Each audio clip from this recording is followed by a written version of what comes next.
Glória a Deus. Essa é uma passagem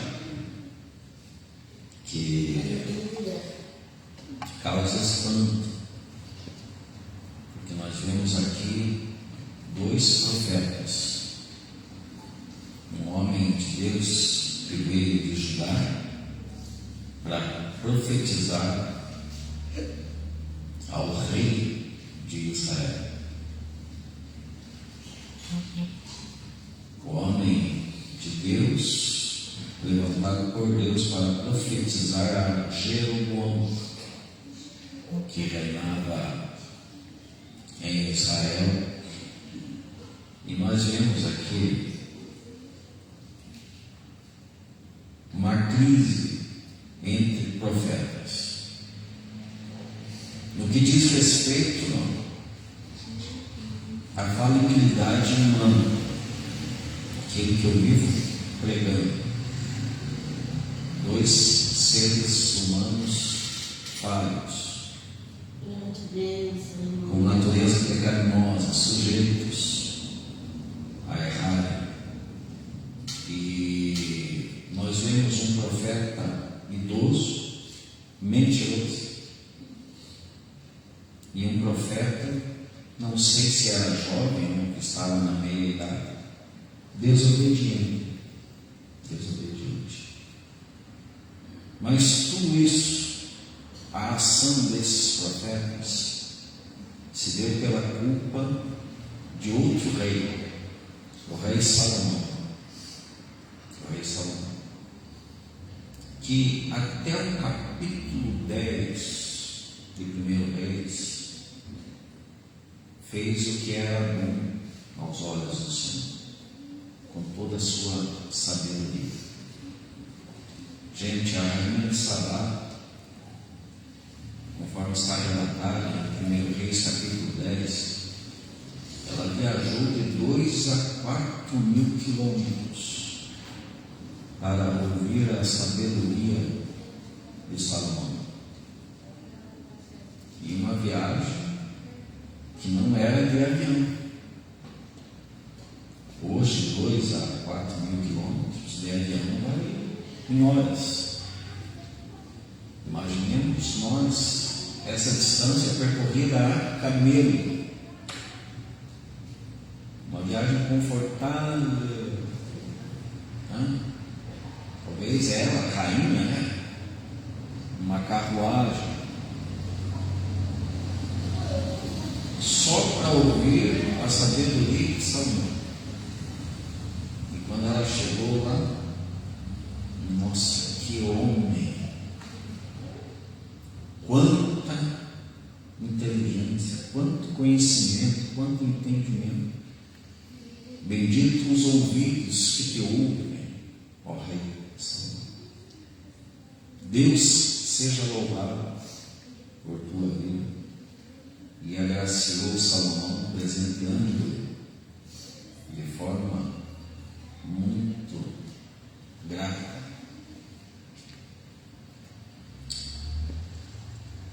Até o capítulo 10, Salomão fez o que era bom aos olhos do Senhor. Mas de repente, no capítulo 11, Salomão começou a seguir conselhos insensatos de algumas de suas mulheres. Salomão começou a derrapar quando casou com uma mulher egípcia. Na verdade, a proibição da lei era que os israelitas não se casassem com mulheres estrangeiras, para não haver uma corrupção de valores. E Deus era seletivo em relação a isso. Mas Salomão abriu essa porta casando-se com uma mulher egípcia. E no final das contas, acabou se envolvendo com muitas mulheres. E essas mulheres levaram Salomão a se prostrar diante de Astarote, diante de Moloque ou Milcom, diante de Camus, algumas das divindades que ele expostou, esses ídolos que não servem para absolutamente nada. E assim, gente, aí Deus tratou, porque Deus é justo, Deus tem um juízo, é um Deus de justiça.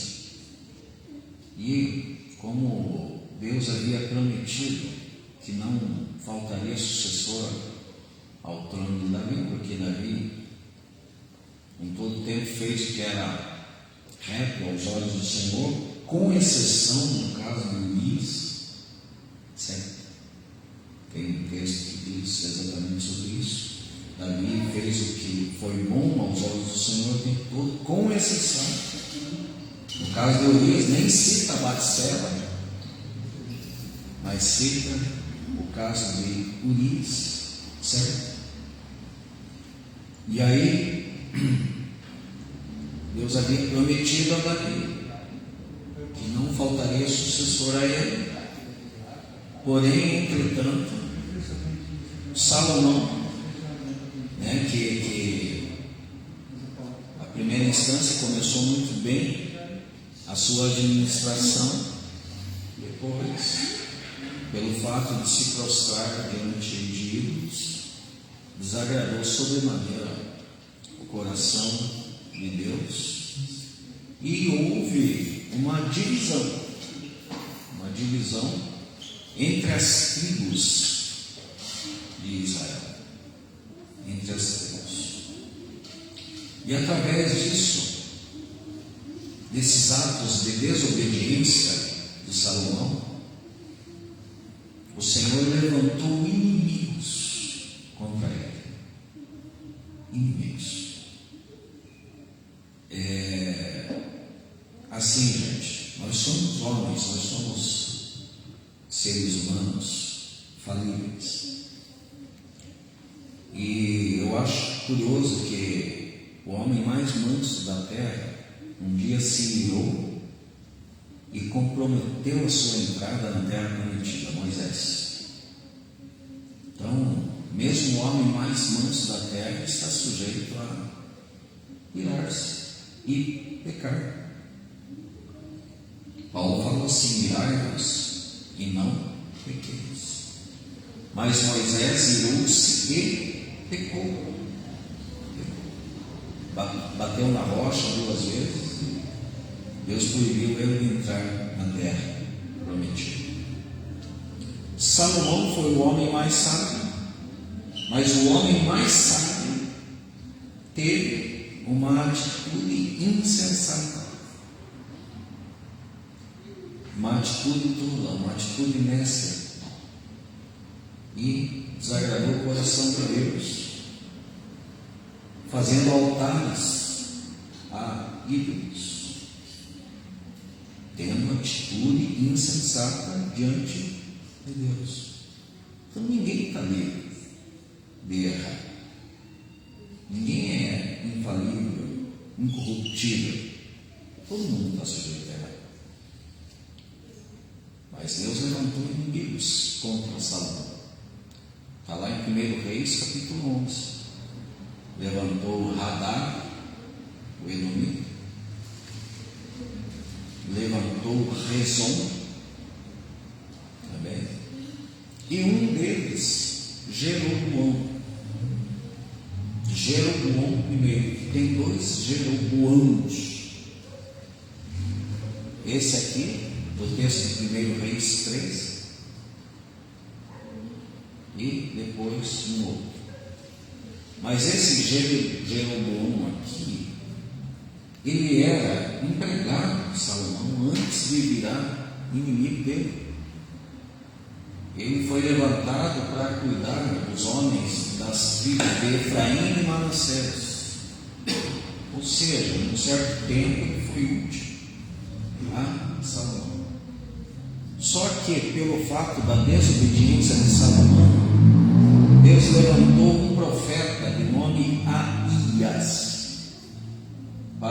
profetizar exatamente acerca desse rompimento das tribos, onde ficaria, né, a parte sul, Judá, com 2 tribos, e a parte norte, com 10 tribos, certo? Deus levantou Aías para profetizar exatamente contra o reinado de Salomão. E Aías, ele tinha uma capa, e ele pegou esta capa e rasgou-a em 12 pedaços. E ele, vendo Jeroboão, entregou 10 pedaços da sua capa a Jeroboão, dizendo assim: Deus dará a você, né, 10 tribos para você reinar sobre essas tribos. Quem tinha conhecimento dessa passagem? Então, aí, de fato, aconteceu, e o Jeroboão, ciente disso, Salomão também, com certeza, ficou sabendo dessa profecia, e tentou matar o Jeroboão. Aí o Jeroboão teve que fugir para o Egito e ficar lá até o dia da morte do rei Salomão. Aí depois que Salomão morreu, Jeroboão voltou para fazer um acordo com Roboão, que ficou sucessor no lugar de Salomão. Roboão, quem era Roboão? Filho de Salomão. Filho de Salomão. Automaticamente começou a reinar em Judá, no lugar de Salomão. E se Salomão tivesse feito em todo o tempo a vontade de Deus, com certeza Roboão não seria somente rei em Judá, mas seria rei em Israel, tanto no sul quanto no norte. Mas os homens do norte pegaram Jeroboão, e como Salomão havia feito outras coisas ruins, tinha oprimido o povo com impostos, Jeroboão pegou alguns homens e vamos até Roboão, né, para tratarmos alguma questão no sentido, né, de que não houvesse mais a opressão que houvera no reinado de Salomão. Aí chegaram, colocaram, né, diante de Roboão: assim como o teu pai nos oprimiu, pedimos que você agora tenha uma outra maneira de administrar, um pouco mais suave, um pouco mais leve, e deixamos essa palavra aí contigo, ó rei. Aí o Roboão pediu 3 dias, vamos conversar, vamos tratar, vamos ver, retorne em 3 dias. Aí nós vemos o que nós decidimos. E o Roboão pegou o conselho dos homens mais experientes que já tinham andado com Salomão. E esses homens falaram assim: de fato, é bom se aliviar o cargo para o povo. Porém, Roboão, não contente com isso, foi até os jovens e pediu conselho aos jovens. Mas o jovem é geralmente inexperiente, e aconselhava Roboão assim como Salomão oprimiu o povo, você oprima mais ainda. Oprima mais ainda. Foi um conselho necessário. E o Roboão seguiu o conselho não dos mais experientes, mas o conselho dos mais jovens. E depois 3 dias, Jeroboão voltou lá com os homens e ouviu esta palavra que desagradou sobremaneira os homens do reino do norte. E o que eles fizeram? Colocaram Jeroboão como rei. Aí se cumprindo aquilo que o profeta Aías tinha profetizado. Certo? Os irmãos estão entendendo até aqui? Alguma dúvida? Tudo certo. Seja bem-vindo, meu irmão. Deus abençoe a sua vida. Então, assim, aí o Jeroboão começou o seu reinado, começou a sua administração, certo? Levantado por Deus. Porém, Jeroboão, vaidoso, né? Aquela questão da falibilidade humana, vaidoso, ficou temeroso do povo pegar e ir até Jerusalém para adorar a Deus. Aí o que ele fez? Ele construiu altares em Israel e voltou a adorar dois bezerros de ouro, repetindo aquilo que acontecera lá com Moisés e Arão, quando o povo idolatrou aquele bezerro no pé do monte Horebe, e o Senhor se irou sobremaneira com aquela idolatria. Jeroboão construiu altares, né? A adoração aos ídolos era vigente, e Deus levantou um profeta para ele profetizar a Jeroboão. Aí Deus levantou um profeta de Judá para ir até Jeroboão. E vamos voltar ao texto. 1 Reis, capítulo 3. Nós vamos entendendo um pouquinho mais em relação a tudo isso. Volte aí seus olhos ao texto de 1 Reis 13.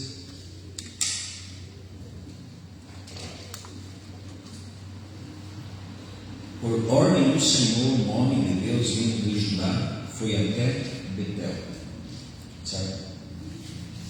E chegou ali quando Jeroboão se aproximava do altar para queimar incenso.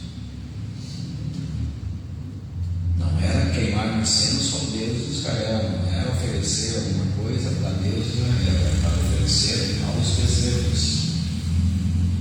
Então, por ordem do Senhor, este profeta, vindo de Judá, gritou: altar, altar. Assim diz o Senhor. Essa é a profecia aqui do homem de Judá, do profeta de Judá. Um menino chamado Josias nascerá na dinastia de Davi. Sobre você ele sacrificará os sacerdotes dos santuários idólatras, que queimam incenso aqui, e sobre você serão queimados ossos humanos. Até aqui, esse homem, esse profeta, vindo de Judá, profetizou acerca do rei Josias. O rei Josias seria levantado por Deus, ou foi levantado por Deus para uma reforma.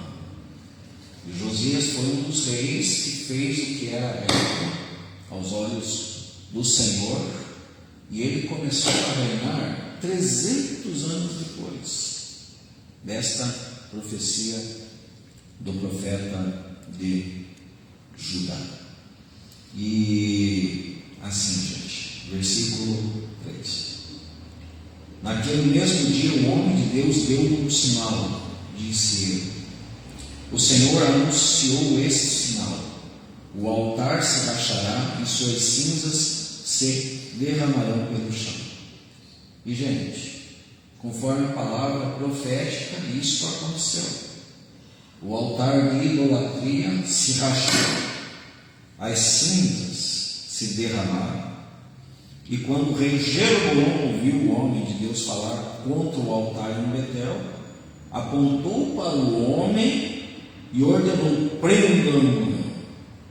E no mesmo instante que ele estendeu as mãos para dar esta ordem em relação ao profeta de Judá, prendam-no, sua mão ficou paralisada, ficou petrificada. ficou travada.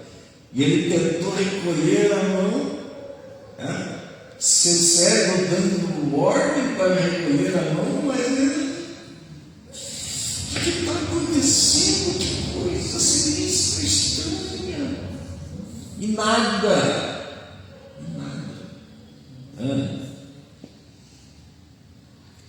Sua mão ficou paralisada.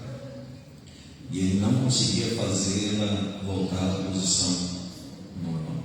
Ao mesmo tempo, a palavra profética do profeta levantado por Deus se cumpriu. E uma grande rachadura apareceu no altar. E as cinzas se derramaram, exatamente como o homem de Deus tinha dito na mensagem recebida. Mas o rei, diante daquela situação, com a mão paralisada, ele pediu para o profeta: ore ao Deus de Israel por mim, para que restaure a minha mão. E o homem de Deus orou. Interessante, orou. E sua mão foi restabelecida. Ele foi ali restaurado. Deus fez isso. Deus fez isso. Olha, gente, que interessante. Então o rei disse ao homem de Deus: venha ao palácio comigo e coma alguma coisa, e eu lhe darei um presente. Gente, esse profeta que veio de Judá, ele tinha uma palavra de Deus. Uma palavra. Olha, você vai profetizar contra o altar, certo? Você vai falar acerca do próximo rei que virá, assim, assado.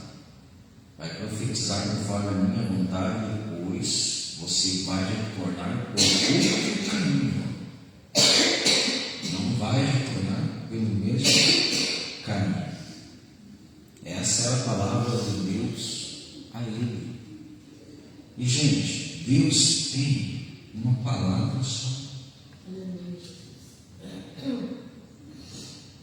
Se Deus falou alguma coisa, tem que ser cumprido fielmente.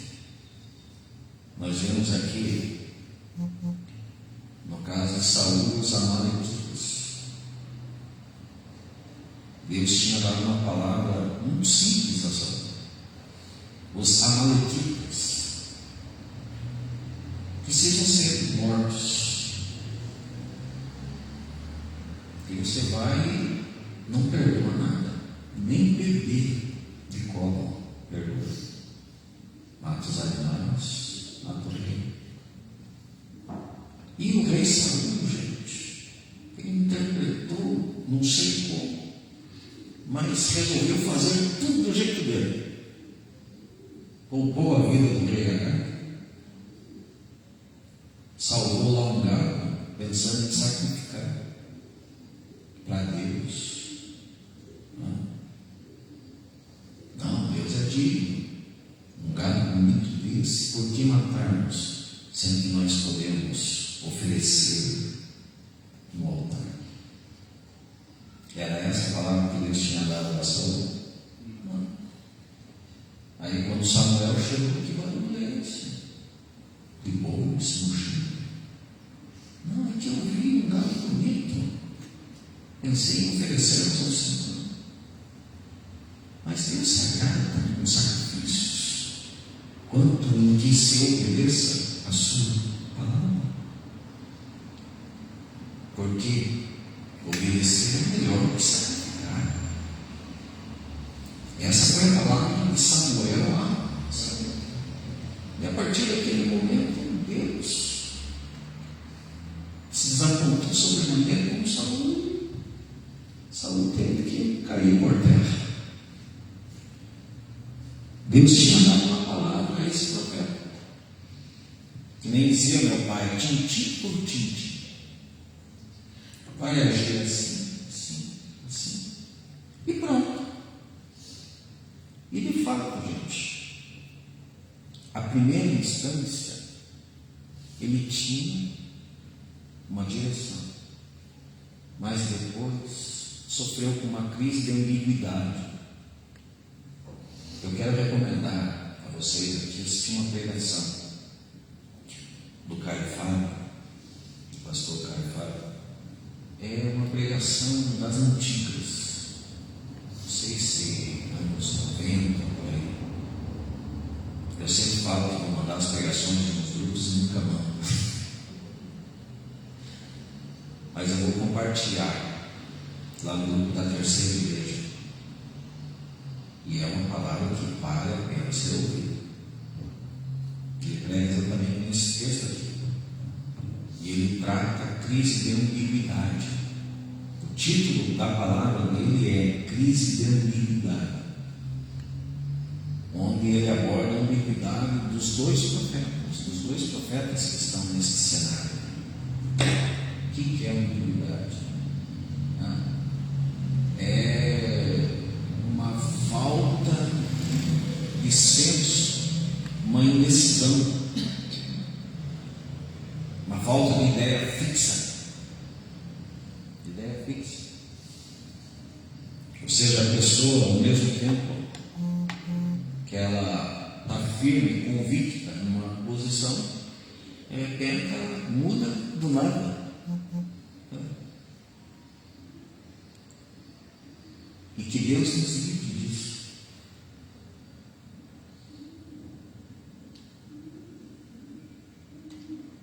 Porque ambiguidade, de certa forma, é você ficar em cima do muro, pendendo de ambos os lados. Ou seja, Paulo abordou muito bem isso lá em Gálatas. E nós já vamos para a passagem. Ao mesmo tempo que ele estava convicto, olha, realmente você me dê metade do seu crânio, mesmo que você, o rei, tinha oferecido comida e um presente, mas ele estava assim, com aquela palavra tão fortalecida no seu coração, aquela palavra de Deus tão fortalecida naquele momento, que ele colocou assim: mesmo que o rei me desse metade de tudo que possui, eu não o acompanharia, não comeria nem beberia coisa alguma nesse lugar, pois o Senhor me ordenou: não coma nem beba coisa alguma enquanto estiver lá, e não volte pelo mesmo caminho por onde foi. Permaneceu à primeira instância aquela convicção, porém não manteve. Olha, gente, uma lição para nós de Jesus. Jesus falou assim: aquele que perseverar até o final será salvo. Como que vocês entendem isso? Eu preciso da opinião de vocês aqui. Perseverar até o final consiste no quê?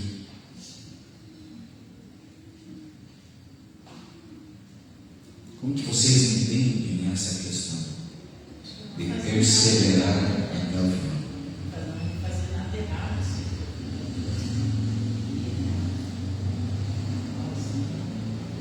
Olhar para frente, Jesus e certo. Não desistir. Não desistir. Por nada. Certo. Mais alguém? oferece algumas coisas assim, né? Fácil, né? Sim. Manter um mandato que Deus deixou manter. Sim. Firmado na palavra mesmo, examinando depois de ir, nem para a direita nem para a esquerda. Firmes. Firmes. Perseverar até o final. Gente, é ou não é uma luta?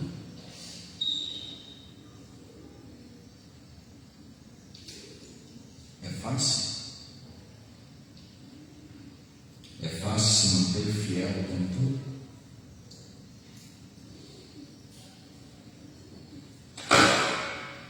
Nem que grite, nem que abacapuça. Pastor, esses dias uma pessoa falou assim que está gostosa de vir da igreja, sabe? Aí eu fico triste, né? Quando a pessoa fala assim, né? Não tem mais vontade de vir da igreja. Não tem mais vontade de prestar culto a Deus? Sabe? Eu já fiquei assim. Vem na igreja por causa do homem ou por causa de Deus? E tem muitos assim, né? Já está morta. A Bíblia diz para nós olharmos firmemente para Jesus, autor e consumador da nossa fé. Então, essa questão aí, cada um paga o preço das suas decisões e das suas faltas de convicções. Não é? Eu disse que tem gente que está na igreja, né? Pastor, é só um pecadinho, não faz mal, né? Pecadinho é pecadão, vai ter um preço no fim, né? Na verdade, o que realmente falta é convicção. Paulo, o que eu falei ontem aqui, Paulo, que foi Paulo, foi muito contestado, foi taxado de orgulhoso, foi taxado de incompetente, foi julgado equivocadamente por muitos, e foi Paulo o maior escritor do Novo Testamento. Gente, eu sou um pastor, certo? Está escrito em algum lugar que o pastor Josué agradaria a todos? Está escrito em algum lugar, nos anais da história do pastor Josué, esse vai agradar a todos? Jamais. Jamais. Vamos ler o texto que está em Gálatas.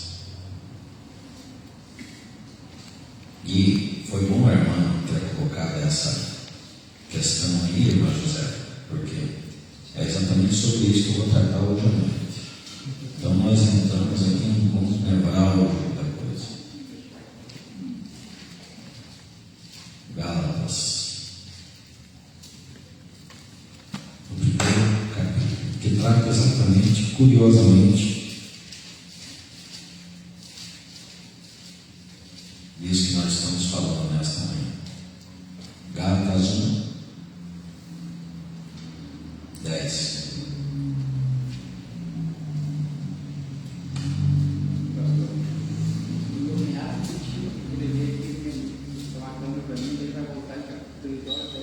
Ah, sim. Bem-vindo, querido. Deus abençoe. Amém.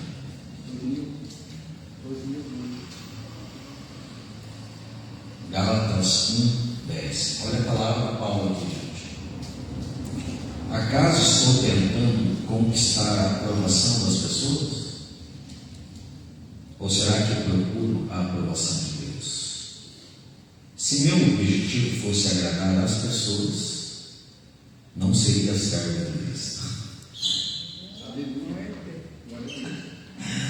Ah, com isso aqui me abençoa. Ah, com isso aqui me abençoa. Acaso estou tentando conquistar a aprovação das pessoas? Ou será que procuro a aprovação de Deus? Se meu objetivo fosse agradar as pessoas, não seria servo de Deus. Mas como servo de Deus, ele procurou agradar a Deus e não as pessoas. Se as pessoas se agradariam com ele ou não, era problema dele? Não, era problema das pessoas. Ele estava tentando salvar as pessoas pela palavra de Deus. E olha, gente, com por Jesus foi contestado também. Se alguém faz esse tipo de comentário, eu estou desanimado de ir na igreja. É um problema meu? É problema da pastora? É problema do irmão A, do irmão B? Não, é problema da pessoa. A pessoa que arrumou esse problema. Por quê? Ela pode ter problema dentro da sua própria casa, dentro da sua própria família. Quantas pessoas que não têm amizade dentro de suas próprias casas? Tem rixa, irmão com irmão, estão brigando lá por coisa de herança. Eu fiquei sabendo recentemente de um caso assim. Filho cobrando mãe por causa de herança. Agora, gente, em igreja, isso é coisa mais trivial, coisa mais comum acontecer. Eu não vou na igreja porque o pastor, não me agradei, pastor. Para começar, é baixinho, é careca, né? Fala muito. Em vez de trazer a reflexão de 10, 15 minutos, pega 1 hora. Estou cansado, não vou. É o pastor lá dos Estados Unidos, do Texas. Olha, se for pregar no meu culto, não fala sobre pecado, porque as pessoas hoje estão estressadas, as pessoas hoje estão assim, assado. Então que as pessoas precisam ouvir mensagem de motivação, que vai dar certo, né, que o caminho é para frente, isso é conversa fiada, galera, sopa, o miojo. As pessoas hoje querem ouvir miojo e não querem comer feijoada, né? Não querem comer substância. As pessoas querem miojo, né? Coisa rápida, 3 minutinhos. Agora, cá entre nós, o miojo faz bem à saúde? Tem alguém aqui que defende o miojo? Quem gosta de miojo? Levanta a mão. Irmã Cleusa gosta de miojo.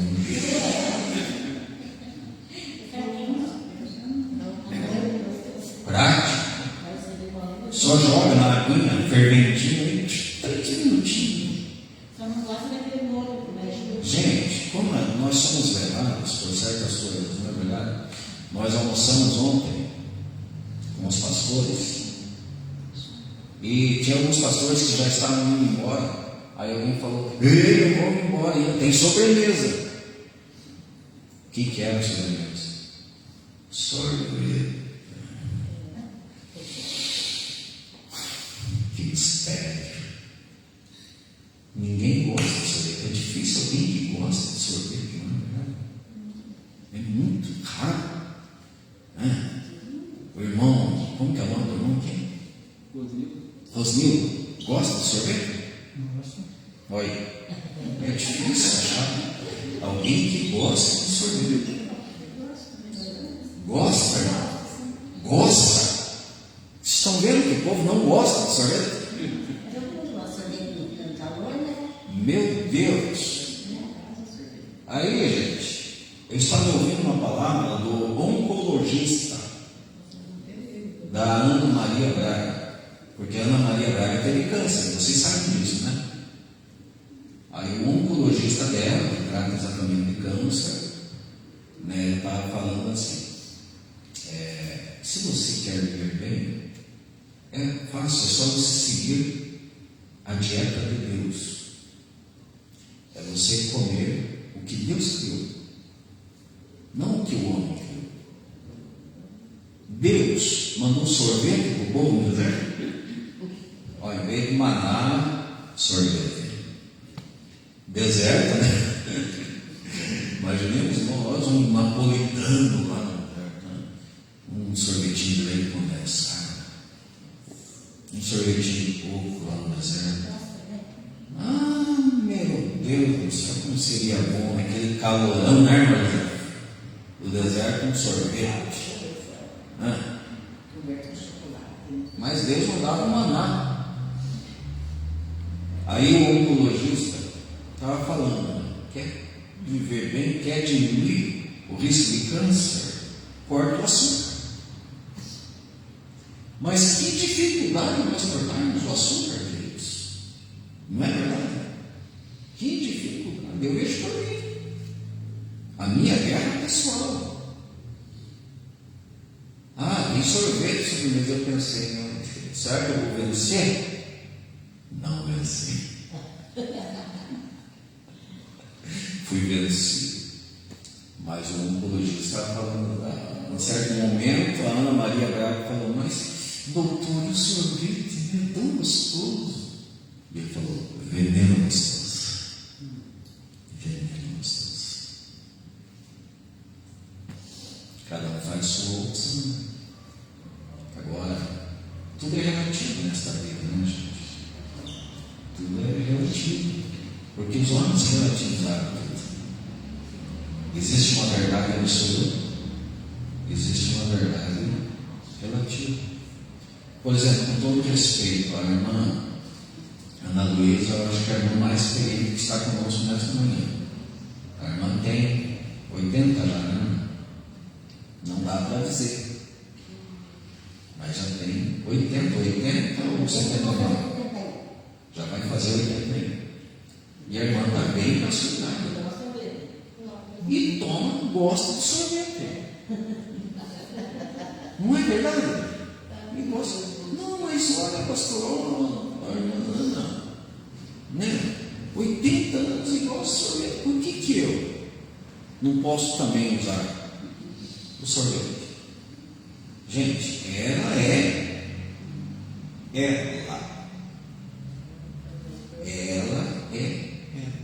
Assim é a nossa questão com Deus.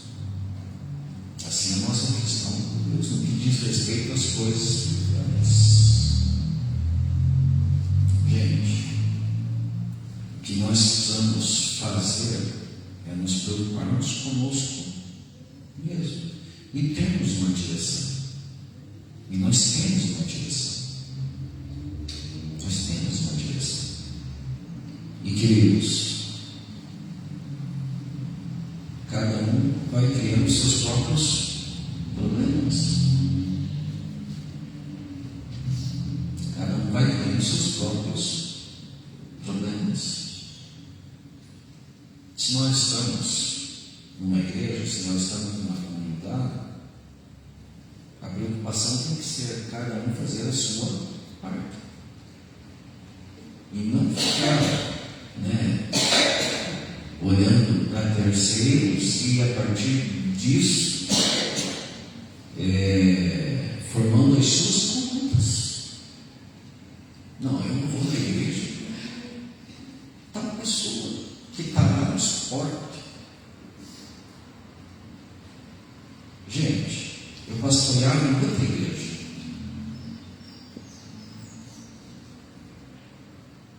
E certa feita alguém falou assim, olha, eu não vou naquela igreja, porque aquela pessoa que congrega ela, na rua ela é mal falada por todos. E é por isso que eu não vou. Agora, quem que está certo e quem está errado nessa situação? A pessoa que não vai por causa da outra pessoa, ou a pessoa que está lá dentro da igreja, não sai dentro da igreja, sai até o pé, mas dando um mau testemunho para todo mundo. Quem está errado nessa situação, na opinião de vocês? Uma está fazendo errado, a outra está olhando para outra. As duas estão erradas. As duas estão erradas. Porque se você vem em um lugar que é consagrado para Deus, você vem por causa de quem? Por causa de Deus.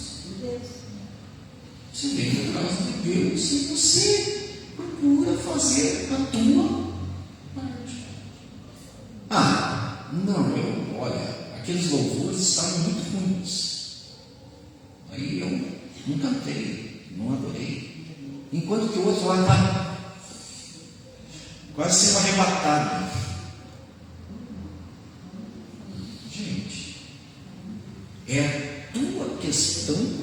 Deus. É você que está ali oferecendo algo para Deus. Não, eu não consegui sentir nada, mas veio o coração aberto para sentir. No teu relacionamento com Deus, cada um faz a sua parte. O que diz respeito aos terceiros não pode afetar quem eu sou e o que eu estou fazendo e como eu penso. Isso daí é crise de ambiguidade. Pessoas sem noção, vamos dizer aqui no português bem claro, pessoas sem noção, pessoas sem convicção, pessoa que se deixa levar e dominar por conselhos, más influências, posicionamentos de outras pessoas. Ninguém está indo, eu também. Falta de convicção. Uma das falas de Paulo que muito impacta no meu coração foi: pois eu sempre tenho crido. E foi isso que direcionou Paulo. Se ele estava aí, o que as pessoas falavam dele, o que as pessoas pensavam dele, como que as pessoas julgavam ele, porque cada um prestará contas de si diante de Deus, e cada qual faz a sua parte. Cada qual faz a sua parte. É que nem a irmã Meire falou aqui, nem Jesus. Teve um tempo que todos estavam deixando Jesus. E Jesus tinha más motivações no seu coração? Não, o textual da Bíblia diz lá que Deus amou o mundo de tal maneira que deu o seu Filho, para que todo aquele que nele crê não pereça, mas tenha a vida eterna. Deus enviou Jesus. Jesus não veio de Tesla, chegou de Fusquinha, porque os homens queriam Jesus de Tesla. Vocês estão entendendo o que eu estou falando? Tesla é um carro lá do imã de você. É um carro que se coloca na tomada lá e carrega ele. Os homens estavam esperando por Jesus de cavalo branco, mas de repente Jesus chega de jumentinho, todo mansinho, cordeirinho, dizendo assim: aprendam de mim que sou manso e humilde. Não, eles estavam querendo lá onde Jesus chegasse imponente com uma espada, aniquilando o Império Romano. Não. Deus é arbitrário, tudo aquilo que diz respeito à vaidade humana. É por isso que Deus resiste aos soberbos, mas dá graça aos humildes. Aí Jesus chegou pregando o amor aos inimigos. Que história é essa? Nós temos que amar inimigos. Os inimigos devem ser mortos ao fio da espada. É pegar a espada e cortar a orelha mesmo do soldado. Mas Jesus fala assim: não, você está errado. Quem viver pela espada não terá.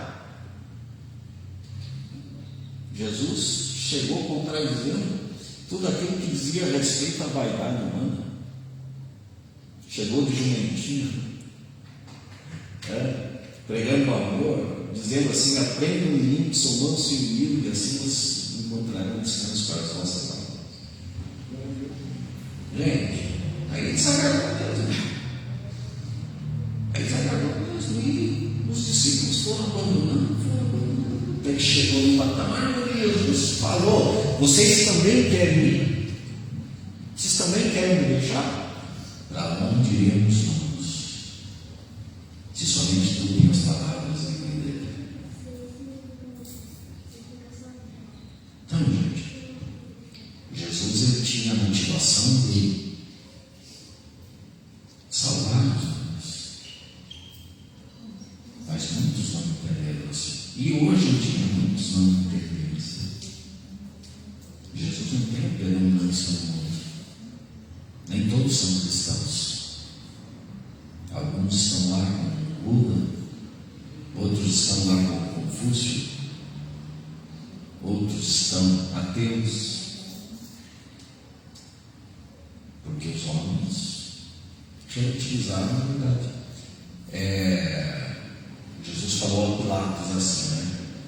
Todos aqueles que são da verdade ouvem a minha voz. Qual que foi a resposta de Pilatos a Jesus? Mas o que é a verdade? Uma pergunta um tanto quanto filosófica. Talvez o Pilatos tivesse sua própria opinião em relação à verdade. Só que ele não quis esperar a resposta de Jesus. Ele deu as costas para Jesus, diz o texto. Sabe que Jesus poderia falar para ele o que seria a verdade? Óbvio. E Jesus falaria para ele o que seria uma verdade absoluta, a verdade de Deus. A palavra de Deus é a verdade. No entanto, quando Jesus orou pelos discípulos, ele falou assim: santifica-nos na verdade. A tua palavra é a verdade. A palavra é essa que Deus tinha dado ao profeta que veio de Judá. Vai, profetize. Depois as recomendações são essas. Mas de repente o profeta velho, não se sabe qual foi a real motivação dele de mandar albargar lá o jumento para que ele fosse até o homem de Deus que veio de Judá. Talvez um profeta que ele já tinha parado de profetizar e estava moldado à idolatria, porque não se sabe se ele tinha dado uma palavra a Jeroboão em relação à idolatria, ou se estava conivente com o sistema idólatra. Seus filhos talvez fossem idólatras, talvez fossem coniventes com a idolatria, ou sacerdotes até mesmo.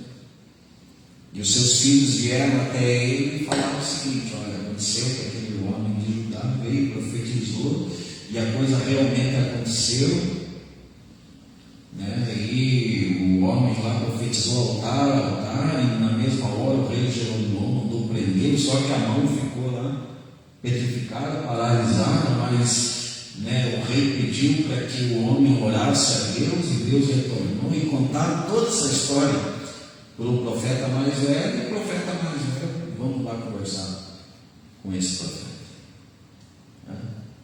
Na hora que ele chegou, o profeta estava descansando. É você o homem de Deus que veio de lá? Eu sou. As pessoas já estão muito apegadas a esse tipo de coisa, né? Não é verdade? Apegadas a títulos, a posicionamentos.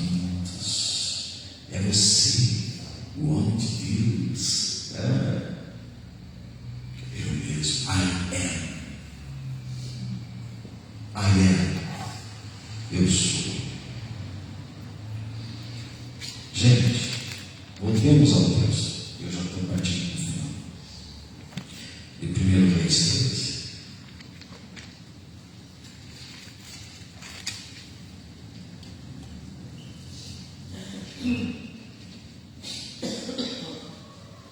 Versículo 14 em diante.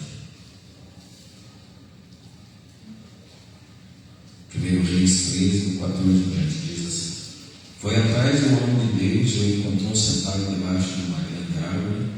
Perguntou-lhe: você é o homem de Deus que veio de Judá? Sim, sou eu.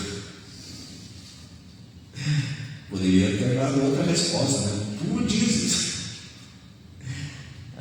Da maneira que Jesus respondia, né? Você é o filho de Deus? Tu dizes. Seria um pouco mais humilde da parte desse profeta. Sim, sou eu. Então o profeta disse ao homem de Deus: venha para casa comigo e coma alguma coisa. Segundo a palavra de Caifás, que vou mandar para vocês lá no grupo, assistam, por favor.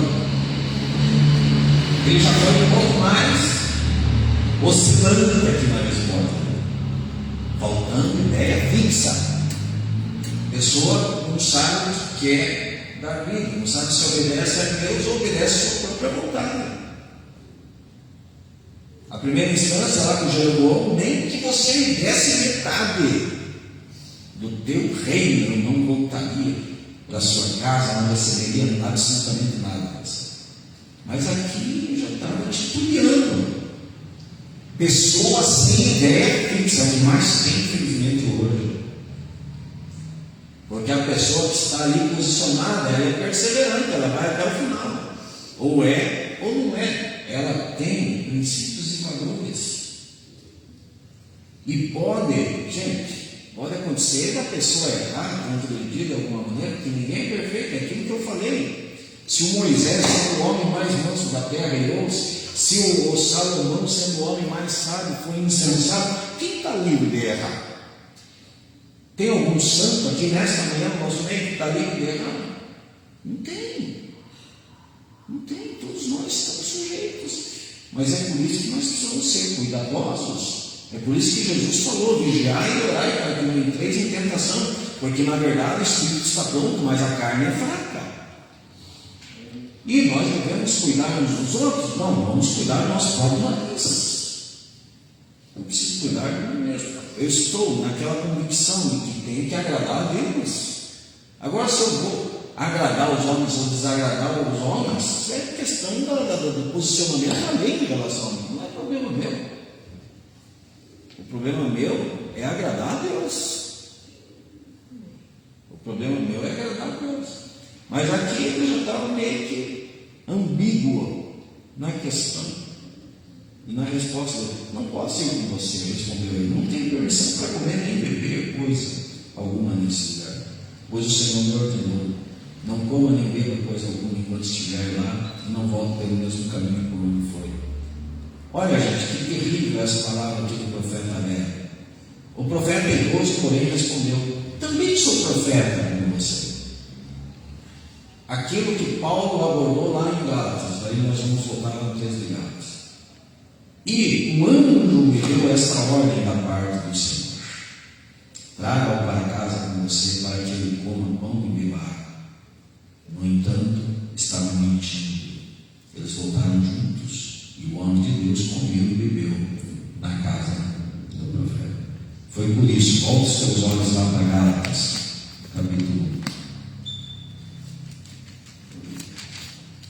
Onde Paulo, ele está lidando também com gente ambígua, que não tem posicionamento, que não tem ideia fixa, que não tem convicção. Pessoas que estavam distorcendo a palavra,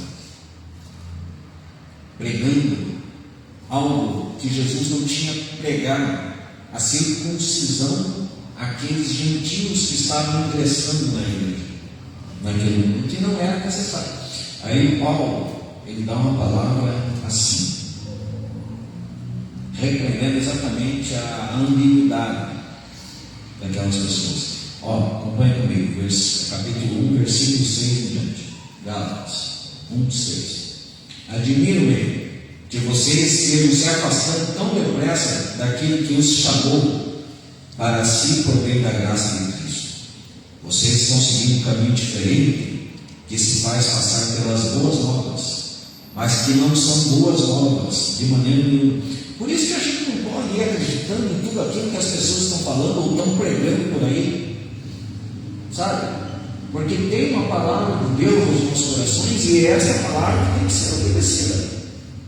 Aí as pessoas vão, é aquela coisa, o crente que vai e visita muitas igrejas, aí vai uma, come arroz, aí vai outra, come feijão, aí vai outra, come maionese, aí vai outra, come lá, tirera com suano. Gente, vai chegar um momento que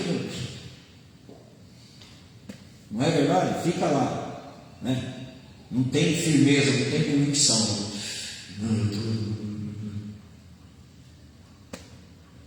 Se for para frequentar uma igreja, que seja a igreja mais bíblica possível. Que seja a igreja mais bíblica. E se for para andar quilômetros para isso, faça. A rainha de Sabá, quantos quilômetros ela andou para ouvir da sabedoria de Salomão? Mas as pessoas vão naquilo que está conveniente.